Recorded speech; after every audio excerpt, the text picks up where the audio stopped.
आज का बाइबल का वचन संत यूहन्ना का पहला पत्र अध्याय 5 वचन 14 से 21 तक और यूहन्ना का सुसमाचार अध्याय 2 वचन 1 से 11।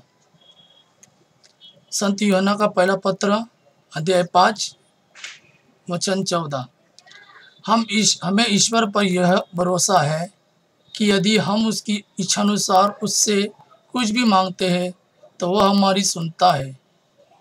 यदि हम यह जानते हैं कि हम जो भी मांगे वह हमारी सुनता है, तो हम यह भी जानते हैं कि हमने जो कुछ मांगा है वह हमें मिल गया है। यदि कोई अपने भाई को ऐसा पाप करते देखता है जो प्राणघातक ना हो, तो वह उसके लिए प्रार्थना करे और ईश्वर उसका जीवन सुरक्षित रखेगा। यह उन लोगों पर लागू है जिनका पाप प्राणघातक नहीं है, क्योंकि एक पाप ऐसा भी होता है जो प्राणघातक है। उसके विषय में मैं नहीं कहता कि प्रार्थना करनी चाहिए। हर अधर्म पाप है, किंतु हर पाप प्राणघातक नहीं है। हम जानते हैं कि ईश्वर की संतान पाप नहीं करती। ईश्वर का पुत्र उसकी रक्षा करता है और वह दुष्ट के वंश में नहीं आती।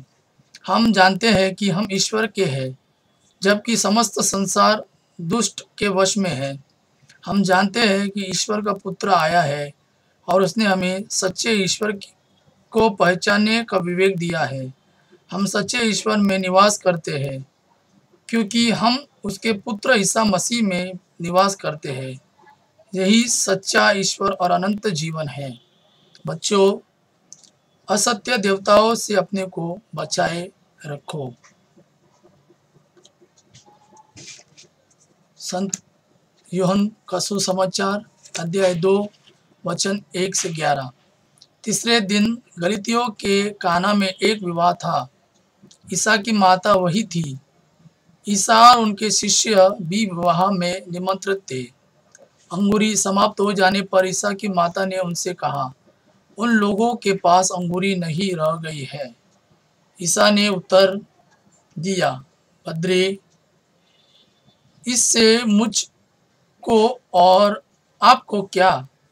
अभी तक मेरा समय नहीं आया है। उनकी माता ने सेवकों से कहा, वे तुम लोगों से जो कुछ कहे वही करना। वहाँ यहूदियों के शुद्धिकरण के लिए पत्थर के 6 मटके रखे थे। उनमें 2-2, 3-3 मन समाता था। ईसा ने सेवकों से कहा, मटकों में पानी भर दो। सेवकों ने उन्हें लबालब भर दिया। फिर ईसा ने उनसे कहा, अब निकालकर भोज के प्रबंधक के पास ले जाओ। उन्होंने ऐसा ही किया। प्रबंधक ने वह पानी चखा जो अंगूरी बन गया था। उसे मालूम नहीं था कि वह अंगूरी कहाँ से आई है। जिन सेवकों ने पानी निकाला था वे जानते थे। इसलिए प्रबंधक ने दूल्हे को बुलाकर कहा, सब कोई पहले बढ़िया अंगूरी परोसते हैं और लोगों के नशे में आ जाने पर घटिया। आपने बढ़िया अंगूरी अब तक रख छोड़ी है। ईसा ने अपना यह पहला चमत्कार गलीतियों के काना में दिखाया। उन्होंने अपनी महिमा प्रकट की और उनके शिष्यों ने उनमें विश्वास किया। यह प्रभु का वाणी है।